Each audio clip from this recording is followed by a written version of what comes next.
মির্জা ফখরুল বলেন, প্রিয় দেশবাসী, আজকে আমি গভীর বেদনা নিয়ে বলতে চাই, আমাদের বিএনপির নেতাকর্মীরা দীর্ঘ সময় ধরে অকথ্য নির্যাতনের শিকার হয়েছে। শুধুমাত্র গণতন্ত্রের দাবি তুলবার অপরাধেই তাদের ওপর চালানো হয়েছে অমানবিক দমন-পীড়ন। অসংখ্য নেতাকর্মীকে জেলে নেওয়া হয়েছে, মিথ্যা মামলার বোঝা চাপিয়ে দেওয়া হয়েছে, কিন্তু তবুও তারা দমে যায়নি। তারা দেশের মানুষকে ভালোবাসে, দেশের স্বাধীনতাকে রক্ষা করতে চায়। সেই ভালোবাসার টানে অমানসিক কষ্ট সহ্য করেছে। তিনি মন্তব্য করেন, ভাবতে কষ্ট হয় এই শীতের কনকনে রাতে আমাদের অনেক নেতাকর্মীকে নিরাপত্তাহীনতার কারণে ধান খেতে পালিয়ে থাকতে হয়েছে।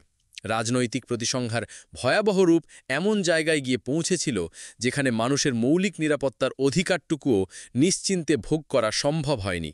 কিন্তু আমি দৃঢ়ভাবে বলতে চাই, এই ত্যাগ বৃথা যাবে না। আমাদের নেতাকর্মীদের সাহস, ধৈর্য আর আত্মত্যাগী প্রমাণ করেছে যে গণতন্ত্রকে দমিয়ে রাখা যায় না। সত্য ও ন্যায় বিচারের জন্য যারা লড়াই করে, ইতিহাস শেষ পর্যন্ত তাদেরই জয়ী করে।